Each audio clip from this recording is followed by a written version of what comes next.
Dark secrets to అట్లా మాట్లాడుకుంటాం అనమాట నేను సిరి.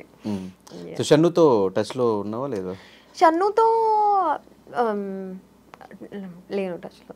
మీ సీజన్ ఎవరిని అడిగినా కూడా లేను అంటే ఆయన షన్ను ఉన్నాడు కాబట్టి. ఎందుకంటే అది చెప్తున్నాను కదా, ఇప్పుడు మనం 10% ఎఫర్ట్ పెడితే వాళ్ళు కూడా 10% ఎఫర్ట్ పెట్టాలి.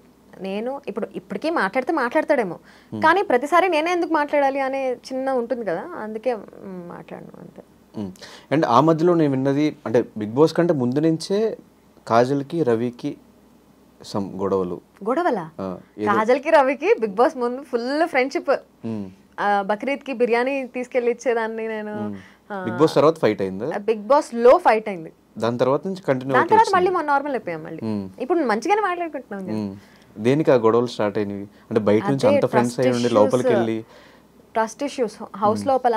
నేనేంటి, I'm a person who believes that నువ్వు ఫ్రెండ్ అయితే నువ్వు ఫస్ట్ వచ్చి నాకు చెప్పాలి, నువ్వు ఇట్లా చేస్తున్నావు, నువ్వు ఇట్లా చెయ్యకు, ఆర్ నీ గురించి ఇలా వాళ్ళు అలా మాట్లాడుకుంటున్నారు అని చెప్పి. కానీ హౌస్ లోపల బిగ్ బాస్కి వెళ్ళే ముందు కూడా క్వారంటైన్లో కూడా మేమిద్దరం మాట్లాడుకున్నాం, అరే మంచి ఫ్రెండ్స్గా ఉందాంరా మన ఇద్దరం, అసలు ఫుల్ ఫ్రెండ్షిప్ అంటే ఇదే, దోస్తు వేరే దోస్తులా ఉందాంరా మన ఇద్దరం అని డిసైడ్ అయ్యాం మేమిద్దరం. కట్ చేస్తే హౌస్ లోపలికి వెళ్ళిన తర్వాత షన్ను వచ్చి చెప్పాడు, లోబో నిన్ను తిట్టుకుంటున్నాడు, నువ్వు లోబోతో కొంచెం జాగ్రత్తగా ఉండు అని. సరియు వచ్చి చెప్పింది, అరే లోబోతో కొంచెం జాగ్రత్తరా, లోబో తిట్టుకుంటున్నాడరా నువ్వు నిన్ను అని. రవి కదా వచ్చి చెప్పాలి, షన్ను నాకు తెలీదు, సరియు నాకు తెలీదు, రవి కదా వచ్చి చెప్పాలి. రవి ఒక్కడే నాకు బాగా క్లోజ్ బయట. ఎంత చిన్నదానికి గొడవలు వేసుకున్నారు. అరే this is huge for me, this is very huge for me. So వాళ్ళు చెప్పకుండా నువ్వు ఫ్రెండ్ అన్నాడు, నువ్వు చెప్పకుండా వాళ్ళు చెప్పారు అంటే, లేదు లోబో ఎప్పుడు అలా బిహేవ్ చేయలేదు అంటాడు, నువ్వు మళ్ళీ ఆన్ టాప్ ఆఫ్ ఇట్ అబద్ధం చెప్తున్నావు, అది ఇంకా నచ్చలేదు నాకు. సో అట్లా గొడవలు అట్లా అట్లా అట్లా పెద్దవయ్యి హౌస్ లోపల రచ్చరచ్చయ్యాయి అనమాట. So Kajal commercial non commercial? 100% commercial అని చెప్పను నేను. కమర్షియల్ ఉండాల్సిన చోట కమర్షియల్ ఉంటా, నాన్ కమర్షియల్ ఉండాల్సిన చోట నాన్ కమర్షియల్ ఉంటా. అంటే Ravi pakka commercial, anchor Ravi. What you mean by pakka commercial చెప్పు? అంటే పేమెంట్స్ విషయంలో చాలా స్ట్రాంగ్ ఉంటారని ఒకటి, ఫ్రీగా ఏది చేయరని ఒకటి, ఈవెన్ ఫ్రెండ్స్ అయినా కూడా, ఫ్రెండ్స్ అయితే చేస్తాం కదా, ఫ్రెండ్స్ ఆఫ్ కోర్స్ చేస్తాం, నేను కూడా ఫ్రీగా చేస్తాను ఫ్రెండ్స్ అయితే. అందుకే అడుగుతున్నా, కమర్షియల్ నాన్ కమర్షియల్? లేదు, కమర్షియల్ ఉంటాను నేను కూడా 100%. ఎందుకంటే నా టైం నా ఎఫర్ట్స్ నేను పెడుతున్నాను అంటే. నువ్వు ఫ్రీగా, నేను ఒక చిన్న ఎగ్జాంపుల్ చెప్తాను. మా పాప ప్రాజెక్ట్ కోసము పిజ్జా బాక్సెస్ ఉంటాయి కదా, అది ఖాళీ పిజ్జా బాక్స్ కావాలి అని చెప్పింది. సరే ఏదో ఒక పిజ్జా హౌస్కి వెళ్ళి అడిగితే ఇస్తారు కదా అంటే, సరే అని చెప్పి వెళ్ళి ఒక ఫేమస్ బ్రాండ్ దగ్గరికి వెళ్ళి అడిగింది. అడిగితే ఆ బాక్స్ ఫ్రీగా ఇవ్వనన్నారు. అంటే సరే ఇంకొక పిజ్జా హౌస్ ఉంది కదా దానికి వెళ్దామని చెప్పి అక్కడికి తీసుకెళ్ళా. అక్కడికి వెళ్తే అక్కడ ఫ్రీగా ఇచ్చారు. అప్పుడు ఏమని తెలుసా వచ్చి, ఐ థింక్ ఈ పిజ్జా హౌస్ వాళ్ళకి బిజినెస్ లేదు కదా అందుకే ఫ్రీగా ఇచ్చేసారు, ఆ పిజ్జా హౌస్ వాళ్ళు ఫుల్ బిజీ కదా అందుకే వాళ్ళు ఫ్రీగా ఇవ్వలేదు. సో అక్కడే ఈ చిన్న ఎగ్జాంపుల్తోనే నీకు అర్థమైపోతుంది, నీ వాల్యూ నువ్వు ఉంచుకోవాలి అంటే నువ్వు ఏది ఫ్రీగా చేయకూడదు. అక్కడే నువ్వు ఫ్రీగా చేసావంటే నీ వాల్యూ టప్పమని పడిపోతుంది. సో నా వాల్యూ నేను దించుకోవాలనుకోవట్లేదు కాబట్టి నేను ఏది ఫ్రీగా చేయను. అండ్ ఎక్కడ కనిపించినా కాజల్ ఫ్యామిలీతోనే కనిపిస్తుంది. రెస్టారెంట్కి వచ్చిన, పార్టీకి వచ్చిన, ఇక్కడికి వచ్చిన మ్యాక్సిమం 90% హస్బెండ్తో పిల్లలతోనే ఉంటుంది. ఈ ఫ్యామిలీ టైం ఎలా ఎంజాయ్ చేస్తాను? నేను చాలా ఎంజాయ్ చేస్తాను నా ఫ్యామిలీ టైం. నేను ఇంత టైం స్పెండ్ చేసినా మా ఆయనకి మా పాపకి ఇద్దరికి నేను టైం స్పెండ్ చేయట్లేదు అనే ఫీలింగే ఉంటుంది. బికాస్ నేను ఫోన్లో కూడా ఫ్రెండ్స్తో బాగా టైం స్పెండ్ చేస్తాను. And I love spending time with friends also with family. అంటే నా మనసుకి బాగా దగ్గర ఉన్న వాళ్ళతో నాకు టైం స్పెండ్ చేయడం చాలా ఇష్టం. సో అన్ని మేనేజ్ చేసుకుంటా, అందరినీ బాగా మేనేజ్ చేస్తా. ఎట్లా మీ love story? Inter religion marriage. ఎలా ఒప్పించావో, ఏం జరిగింది అసలు స్టోరీ? స్టార్టింగ్ లో బాగా గొడవలు అయ్యాయి మా ఇంట్లో కూడా. ఎవరు అసలు, నాకు ఈ డౌట్ ఎప్పటి నుంచో ఉంది. నార్మల్ గా మనం మాట్లాడుకుంటున్నప్పుడు అంటే రెగ్యులర్ గా ఎవరి గురించి మాట్లాడుకున్న, ఇండస్ట్రీలో ఎవరిని చూసినా కూడా ఆమెకేంట్రా కోటీశ్వరం చేసుకుంది, అరే వాళ్ళ ఆయన ఫుల్ సెటిల్డ్ అందుకే చేసుకుందేమో, ఇట్లా రెగ్యులర్ మన కమెంట్స్ కూడా అవే వస్తూ ఉంటాయి. అరే వాడు రిచ్ రా అందుకే చేసుకుందేమో, ఇట్లా కమెంట్స్ వస్తూ ఉంటాయి కదా. నీ లైఫ్ లో ఇలా జరిగిందా, లేకపోతే ఇద్దరు స్ట్రగుల్ అవుతూ ఎదిగారా? అఫ్ కోర్స్ ఇద్దరం స్ట్రగుల్ అవుతూనే ఎదిగాము. మేమిద్దరం when we started loving each other, నేను స్టూడెంట్ని, విజయ్ వాళ్ళ డాడ్ వాళ్ళ బిజినెస్ దాంట్లో he was doing a job విజయవాడలోనే. అంటే లిటరలీ వాళ్ళ బిజినెస్, డాడ్ బిజినెస్లో హెల్ప్ చేస్తున్నట్టు. సో ఇద్దరం వీ వర్ నోవేర్. కానీ ఇద్దరం from nowhere we went to హైదరాబాద్లో జాబ్ సంపాదించుకున్నాడు తను, హైదరాబాద్లో వచ్చిన తర్వాతే నేను జాబ్ సంపాదించుకున్నాను. సో అక్కడి నుంచి ఇప్పుడు వరకు ఏం చేస్తున్నా, తను జాబ్ చేస్తూ జాబ్ వదిలేసి బిజినెస్ స్టార్ట్ చేశాడు, నేను జాబ్ చేస్తూ వదిలేసి ఫ్రీలాన్సింగ్ వర్క్ చేస్తున్నాను.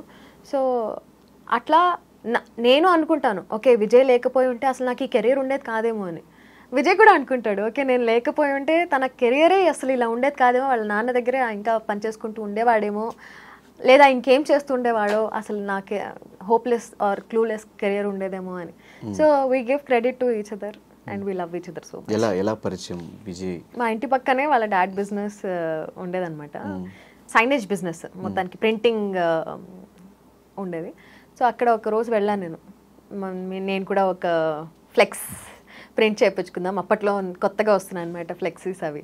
సో బర్త్డేస్కి ఫ్లెక్సీస్ పెట్టడం అప్పుడే స్టార్ట్ చేస్తారు. అప్పటి వరకు అసలు ఫోటో పెట్టి హ్యాపీ బర్త్డే అని పెట్టి 2005 ఐ వాజ్ స్టూడెంట్ అప్పట్లో. సో అది చూసి సరే మా అక్క వాళ్ళ పాపకి ఇది గిఫ్ట్ ఇద్దామని ఫస్ట్ టైం వాళ్ళ ఆఫీస్కి వెళ్ళడం. అక్కడ వెళ్ళిన తర్వాత పరిచయం అయింది, చూసుకున్నాము, తర్వాత నంబర్స్ ఎక్స్చేంజ్ చేసుకున్నాం, మాట్లాడుకున్నాం, ఈమెయిల్స్ చేసుకున్నాం. ప్రపోజ్ చేశాడు. ఈమెయిల్స్ కంటే ముందే ఉండేవి కదా ఫోన్స్, ఈమెయిల్సే. ఈమెయిల్స్ ఇంటర్నెట్ అంటే ఈమెయిల్సే, స్నాప్చాట్ వాట్సాప్ అట్లాంటివి ఏం లేవు కదా.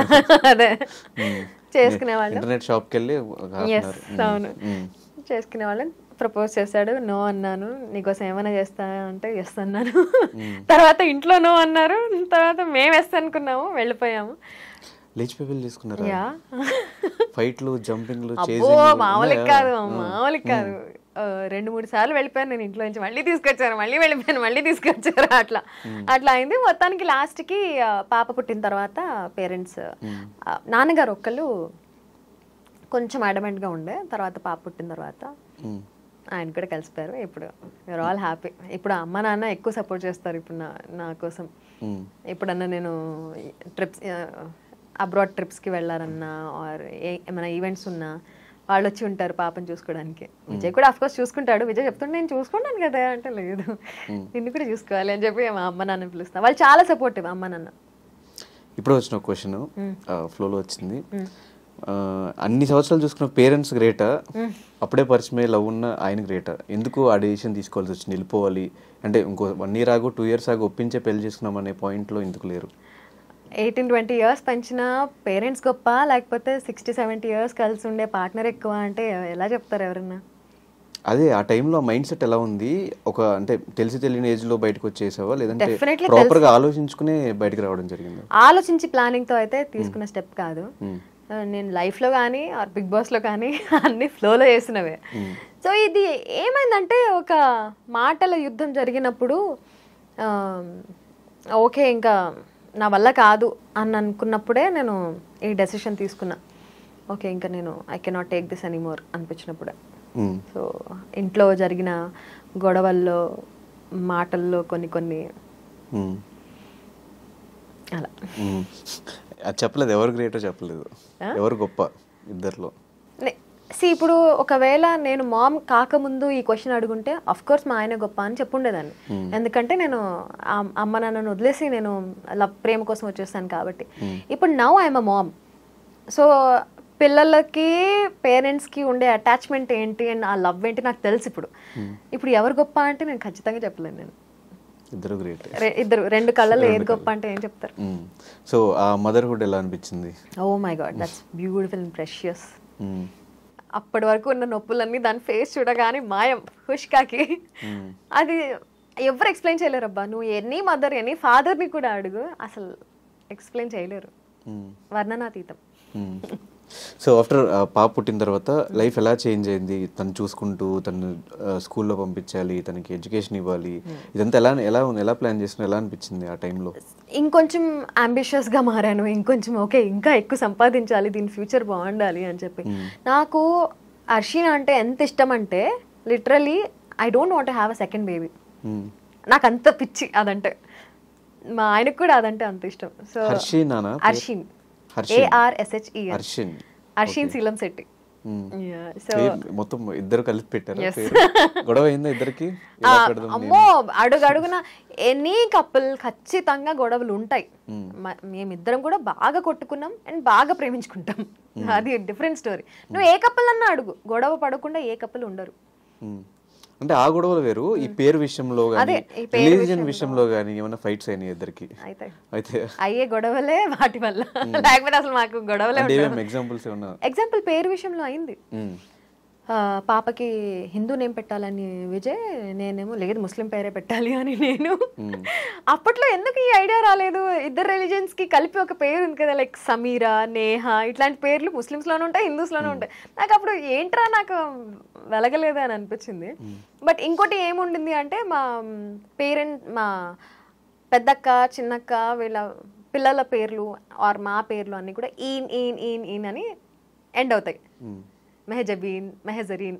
నా పేరు ఒకటి ఏ ఉంటుంది, షబీనా, లేకపోతే మెహషబీన్, మెహరీన్, సమ్రీన్, ఇట్లా అందరివి ఈన్ ఈన్ ఈన్. సో అందులోనే మ్యాచ్ అవ్వాలి, అర్షీనే పెట్టాలి అని నేను డిసైడ్ అయ్యాను. విజయ్ ఏమో లేదు తిథి ప్రకారం గాతో స్టార్ట్ అవ్వాలి, గీత అని పెడదాం. మాకు అట్లాంటివి ఏమి ఉండవు, నేను పెట్టాను అన్న. ఫుల్ గొడవలు అయ్యాయి. ఇంటి పేరు ఎలాగో మీదే ఉంటుంది కదా శీలం శెట్టి, పేరన్నా మాది పెట్టచ్చు కదా అని ఫుల్ గొడవలు అయ్యాయి. బట్ ఇప్పుడు ఇప్పుడు అసలు రిలీజియన్ తోటి గొడవలు అవ్వవు ఇప్పుడు. కానీ ఏ గొడవ అయినా కూడా లాస్ట్ కి అమ్మాయి గెలుస్తుంది, ఒప్పుకోవాలి, ఇంకా అది తప్పదు. ఇంకా ఎందుకంటే దే ఆర్ ఆల్వేస్ రైట్. ఎందుకు రైట్? వెళ్తా ఎందుకు లేరా నాయన అని చెప్పి లాగుతారు కదా. నేను చెప్పారా లేదా కంటిన్యూస్ గా? ఇప్పుడు అర్షిన్ శీలం శెట్టి అంటే నువ్వు రెండు ఉన్నాయి బలి పెట్టుకున్నారా అన్నావా లేదా? అదే గీతా శీలం శెట్టి ఉంటే ఏముంది, వెరైటీ లేదు కదా. మరి ఇంట్లో పూజల సంగతి ఏంటి? నేను I never say no to him and he never says no to me.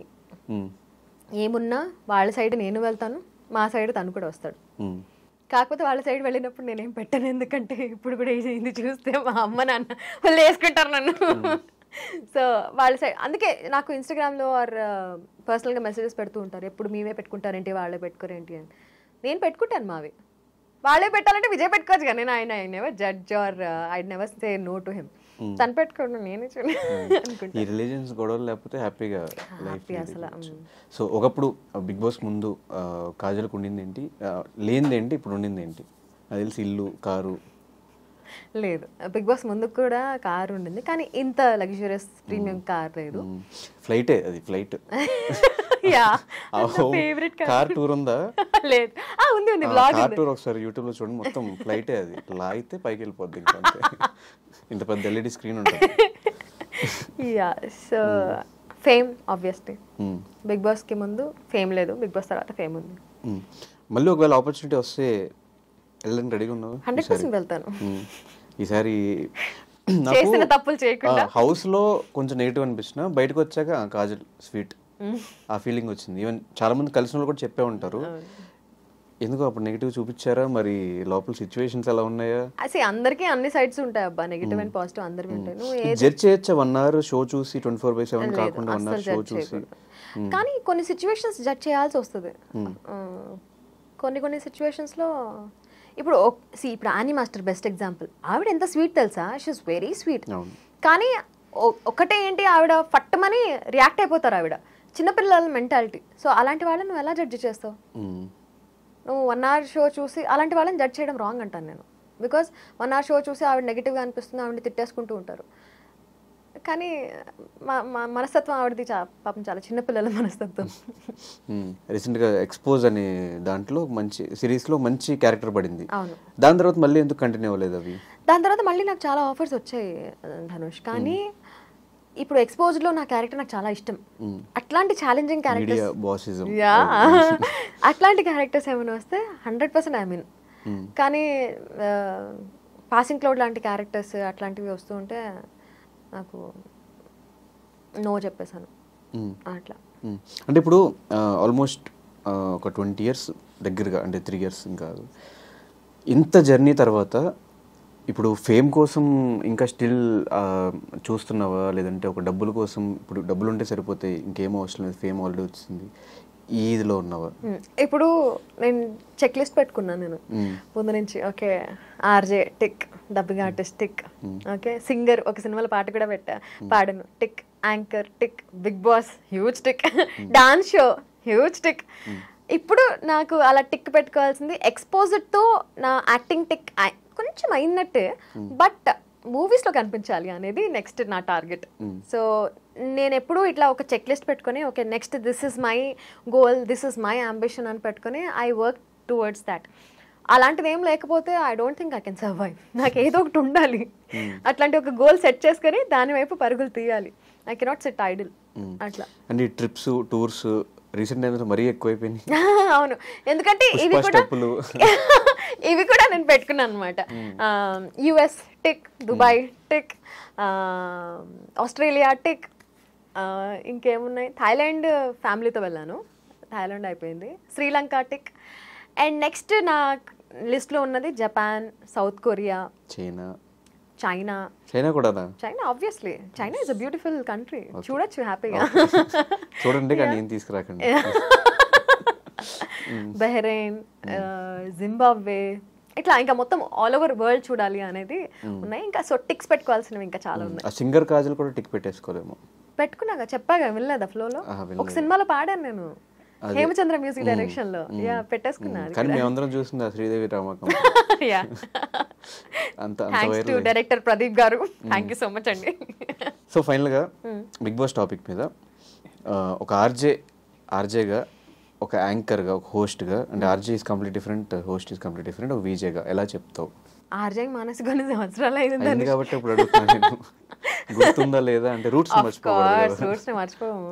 Once an RJ always an RJ. ఇప్పటికీ నా పేరులో ఆర్జే కాదు. కానీ ఇప్పుడు ఆర్జే కెరీర్ ఎలా ఉంది ఇప్పుడున్న వాళ్ళకి?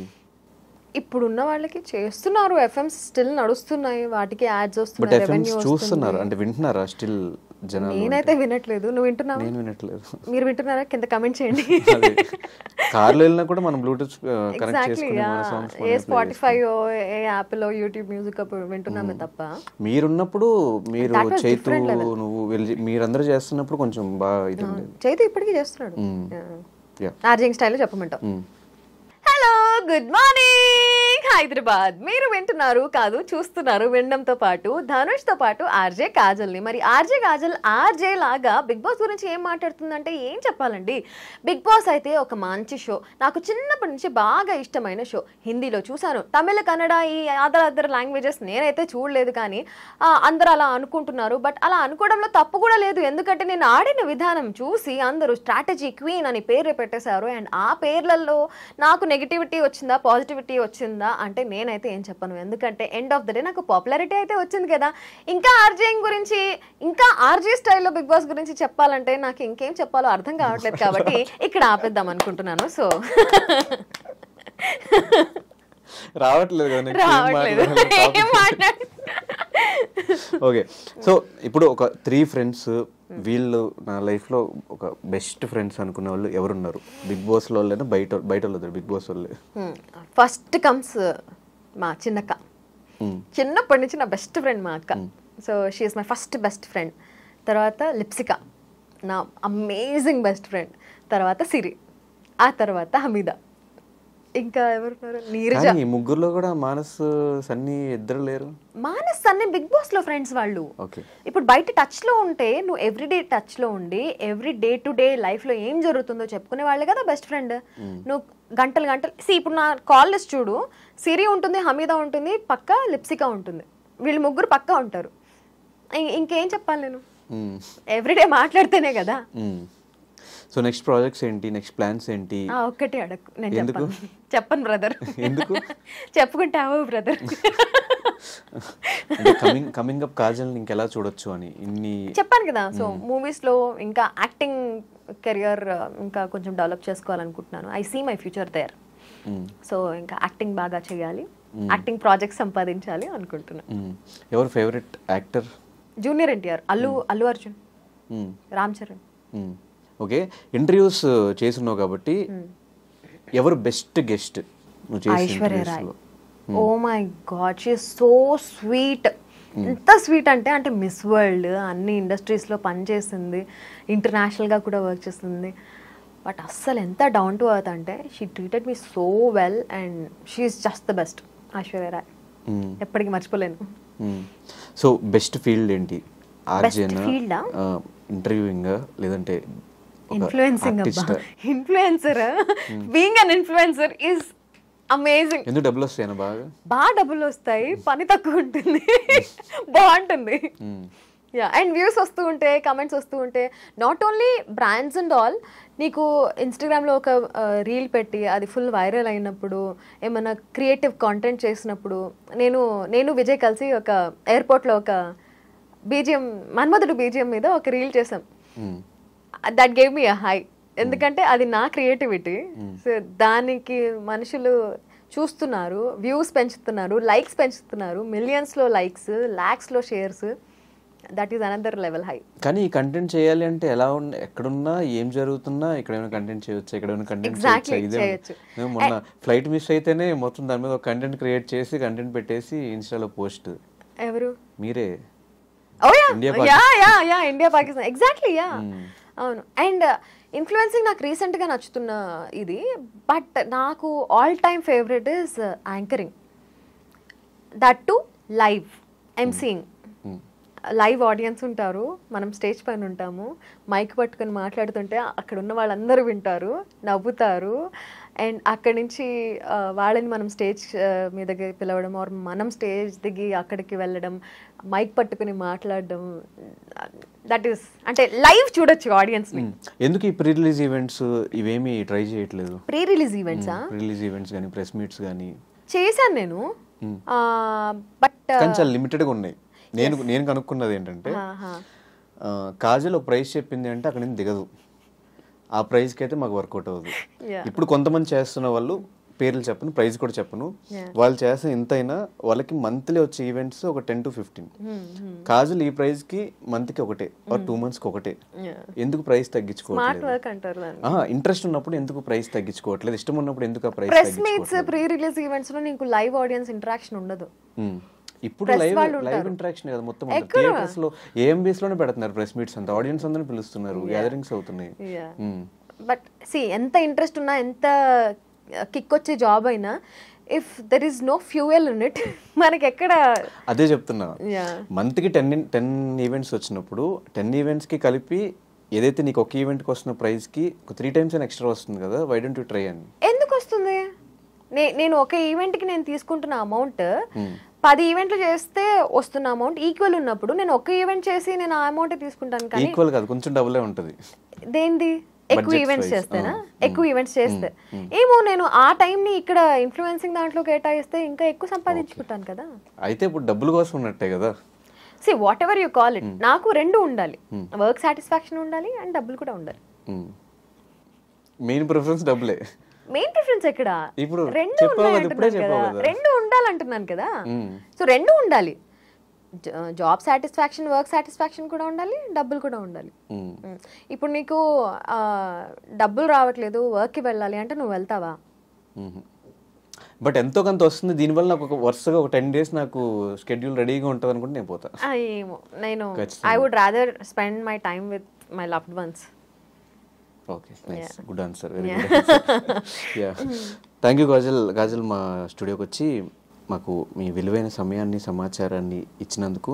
అండ్ డెఫినెట్గా నెక్స్ట్ ప్లాన్ చేసుకునే కెరియర్ కూడా ఆ విష్ లిస్ట్ అంతా కూడా ఫిల్ అయిపోవాలి, ట్రిప్స్ అండ్ టూర్స్ వేయాలి. నెక్స్ట్ సీజన్ 3 కూడా సక్సెస్ఫుల్గా వెళ్ళాలి. నెక్స్ట్ ఇంకో ఆపర్చునిటీ వస్తే మళ్ళీ బిగ్ బాస్ పోవాలని మనస్ఫూర్తిగా కోరుకుంటూ, ఫైనల్గా నీకు కూడా మంచి బిగ్ బాస్ ఆపర్చునిటీ రావాలి, నువ్వు కూడా వెళ్ళాలని మనస్ఫూర్తిగా కోరుకుంటున్నాను. మీ సపోర్టర్స్కి ఎప్పుడు అంటే బర్త్డే వచ్చిన, ఒకవేళ మీరు మర్చిపోయిన, మీ పెళ్లి రోజు వచ్చిన, మీ పాప బర్త్డే వచ్చిన, మీరు మర్చిపోయిన వాళ్ళు ఒక 3-4 days నుంచి ముందు నుంచే మీకు ఆ పోస్టర్లు పంపించి వాళ్ళు ఎడిట్ చేసి డిజైన్ చేసి మీ ఆ బ్యాచ్ అందరికి ఏం చెప్తారు? కొంతమంది లాయల్గా ఉన్నారు, కాన్స్టెంట్గా వాళ్ళు సపోర్ట్ చేసేవాళ్ళు. సన్నీ, మానస్, కాజల్, ఎస్ఎంకే ఎడిట్స్ అని అట్లా ఉన్న వాళ్ళు చాలా కొంతమంది ఉన్నారు. చూసి ఎంత ఓపిక అబ్బా వీళ్ళకి అనిపిస్తుంది. ఇప్పటికీ మా ముగ్గురివి ఎడిట్ చేసి పెడుతూ ఉంటారు, ట్యాగ్స్ చేస్తూ ఉంటారు, చూసి నవ్వుకుంటాను. మళ్ళీ ఒకసారి 3 years బ్యాక్ వెళ్ళిపోతాను. So thank you so much అందరికీ. నేను ఇంతకు మించి నేను ఏం చెప్పలేను. Thank you so much from the bottom of my heart. మీ టైంని నా కోసం స్పెండ్ చేస్తూ నన్ను ఇంత అభిమానిస్తున్నాను. ఇంత అభిమానిస్తున్నందుకు thank you so much. I love you guys. Thank you so much. All the very best. Thank you Dhanush. Bye.